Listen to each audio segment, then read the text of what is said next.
We're going to kick off this hour combining two of America's great passions, football and politics. Why? Because it's Election Day, and we are 1 year away from the 2024 election when Americans are going to decide a whole bunch of stuff. On the Senate side, 33 seats up for a vote. Also, who controls the House? 435 seats, all of them up for a vote.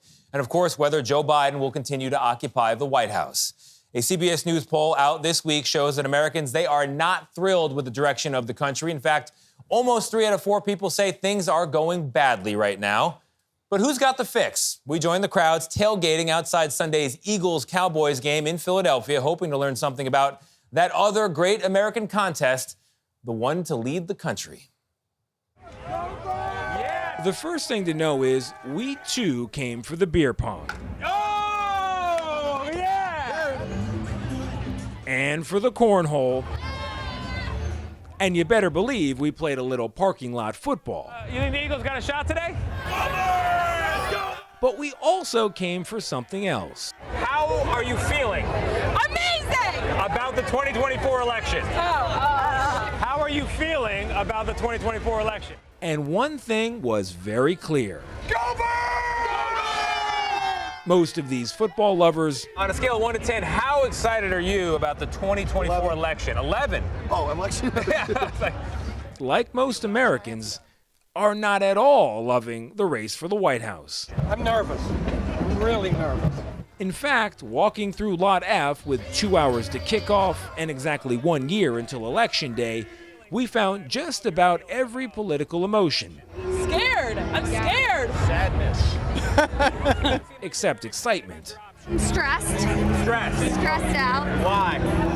because of the candidates. Yeah, there are some Trump supporters eager for a rematch. We need a serious change, and God help us all if we don't get that serious change. You want Donald Trump back in the White House? Hell yeah. But even among Republicans and folks who lean right, Trump exhaustion or even exasperation is real. It is embarrassing to the United States what Donald Trump actually put on Twitter.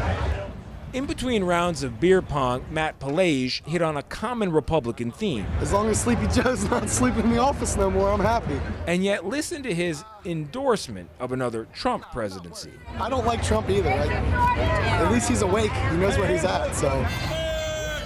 Under other tense, Democrats and people who lean left had their own problems with Trump, but also with Joe Biden. And that's bad news for the White House. So I wouldn't vote then if it was those two. If it was those two, you wouldn't vote? When we huddled with Jake Goldstein and Jason Kitchen between throws, and after getting a new drink, they told me they're dreaming of a third option. I voted for Clinton in 2016 and Biden in 2020. And if I have to, I'll vote for him again in 2024. Yeah, that's the problem. I feel like I have to. For them, Biden's age-related ability is a serious factor. There are people that can pull the job off in their 80s. Yeah. He's not looking like one of them. And many Democrats are pounding the drum for a younger, more diverse candidate. So when you see change within the system just by face, you're going to see that this can inspire more people, just overall the world and how they, I guess, balance their viewpoints. For Republicans, meanwhile, Donald Trump's many challengers barely rated a mention as they rattled off reasons they support the former president. What is the number one issue driving the border? The border? We need to give America back to America. Okay. We're way too far away from being Americans. And what about Trump's 91 felony indictments? Help me understand why that doesn't concern you. They could pick dirt on anybody or anything. It's bogus. I just think it's bogus, that's all. But as we catapult into 2024, Who wants a Jello shot? the feeling most seemed to share was perhaps best summarized by Meredith Fitzpatrick, who, while preparing to see one game, compared the 2024 presidential race to another. You know when you play Scrabble? Yeah. And you just throw all your tiles back and you start over? That's how I feel. What does that mean exactly? Scrabble, if you don't have any words to make, you just throw them all back.